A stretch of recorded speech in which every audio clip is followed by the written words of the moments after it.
Hello, I'm the Godless Engineer. And no, I'm sorry, I'm not drinking tonight.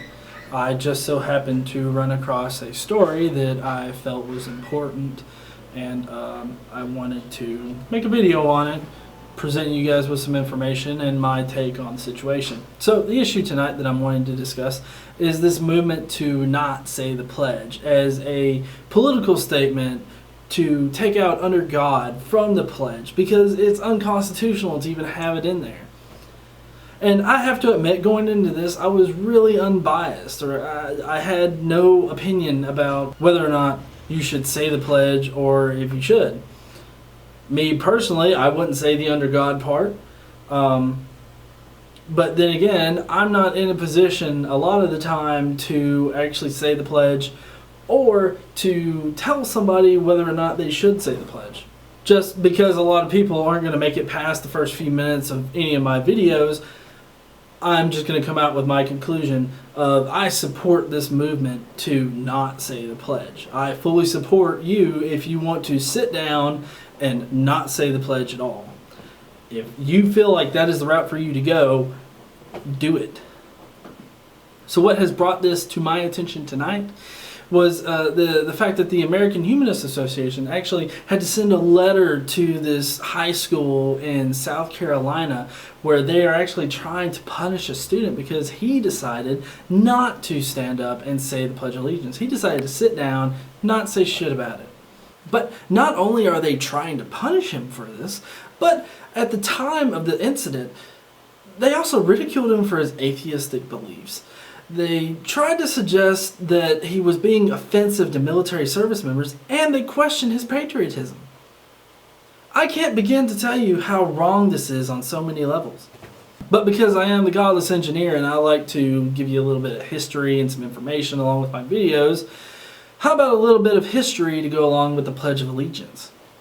Well, the Pledge of Allegiance originally started out being written by a Christian Baptist socialist. So all you Republicans out there, be grateful that a socialist wrote the pledge that you're fighting so hard to keep under God in. Oh, and you know what? Also, he didn't write under God in it. No, he wanted to embody what the founders wrote into the Constitution. So he left that shit out. Here's the actual original Pledge of Allegiance that the Christian Baptist socialist minister wrote. I pledge allegiance to my flag and the republic for which it stands, one nation, indivisible, with liberty and justice for all. Originally, it was meant to be recited in 15 seconds. But they just had to put something about the United States in there, so in 1923, they actually added flag of the United States, and then about a year later, they added of America. But they did this in order to make sure that the immigrants knew who they were really pledging their allegiance to. Not that shitty old country they left, nah, the new America that they were pledging to. Another fun fact is that in 1923, this was the first time that Congress actually recognized the Pledge of Allegiance. But, of course, now it brings us to the 1954 change of under God. The reason why they changed it in 1954 was in some way supposed to combat communism. I don't know. Apparently they were godless commies, and us affirming that we believed in God somehow dashed their wills or something. I don't know how that works. But hey, in 1954 logic, it worked apparently. This brings us to the current Pledge of Allegiance. And what does the Pledge of Allegiance actually mean? I promise to follow and obey the laws of the land, to never renounce, desert, or betray the Republic of the United States of America, which cannot be split into parts. I acknowledge that the people and government are dependent upon a supernatural being, and I will strive to ensure equality and freedom for all citizens. After I researched the Pledge of Allegiance and I came upon this breakdown of it, I have to say, the Pledge of Allegiance is kind of bullshit. I know some of you guys are probably going to hate on me for saying that, but if you really think about what the Pledge of Allegiance is saying, it's utter bullshit. I mean, how many of you out there can say that you follow all the laws of the land? Don't cherry pick the laws like Christians do with the Bible. Follow all the laws of the land. That means no downloading, from torrents or anywhere else. That means no going 1 mile over the speed limit. That means none of these other petty things that you find. None of those weird laws like no pissing into the wind or something like that.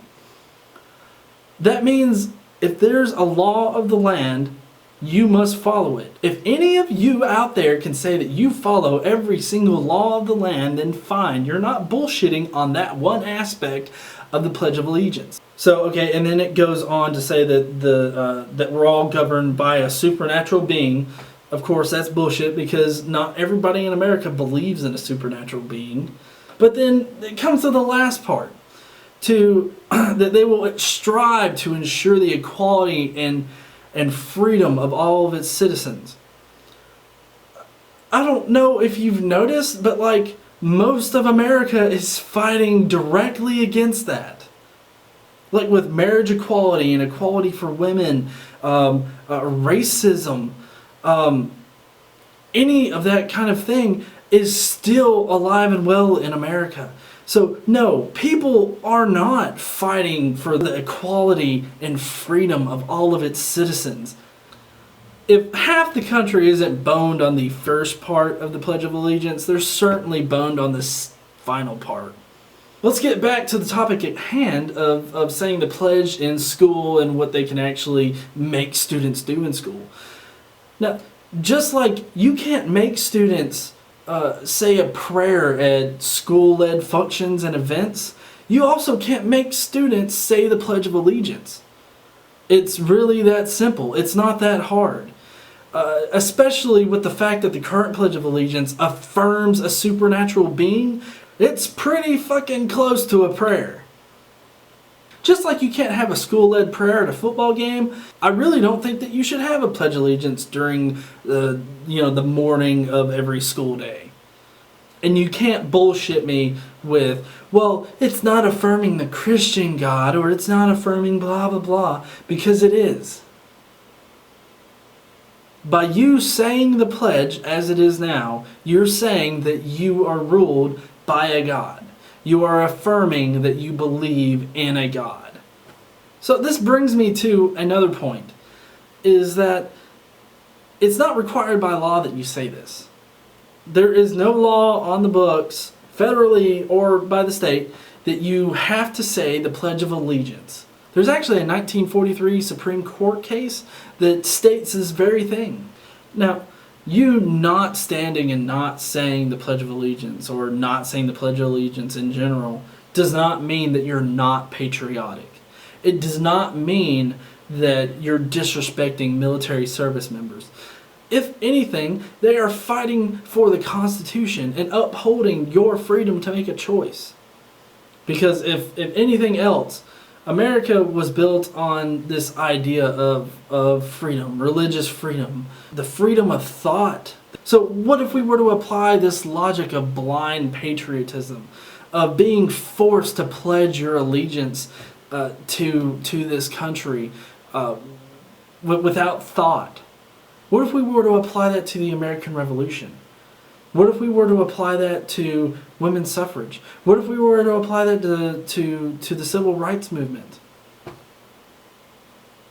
Well, I can guarantee you if we were to apply that to the American Revolution, we wouldn't even have this country right now. Women wouldn't have the right to vote or as many rights as they have now. Certainly, African Americans, they wouldn't have as many rights as they do.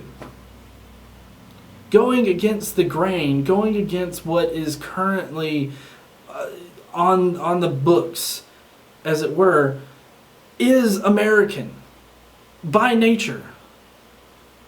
Because the American Revolution was fought to go against the status quo. And the Founding Fathers wrote our Constitution so that it was flexible and that it could change.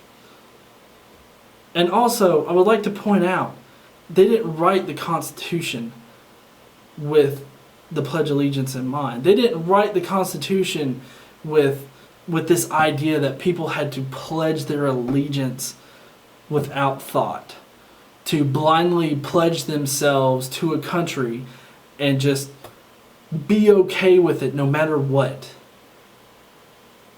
Because the same people that are saying, oh, hey, just leave out under God, the people that are making those kind of arguments are the same people that are using the founders to say that we're a Christian nation.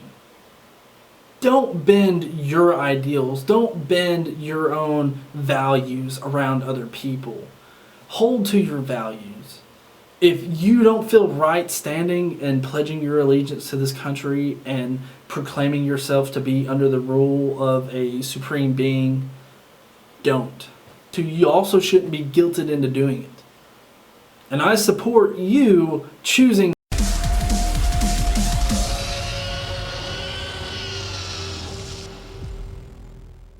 Hello, I'm the Godless Engineer. And no, I'm sorry, I'm not drinking tonight. I just...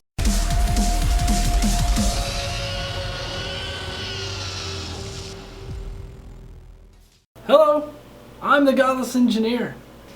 And no, I'm sorry, I'm not drinking tonight. I just so happened to run across a story that I felt was important, and I wanted to make a video on it, presenting you guys with some information and my take on the situation. So the issue tonight that I'm wanting to discuss is this movement to not say the pledge as a political statement to take out under God from the pledge, because it's unconstitutional to even have it in there. And I have to admit, going into this,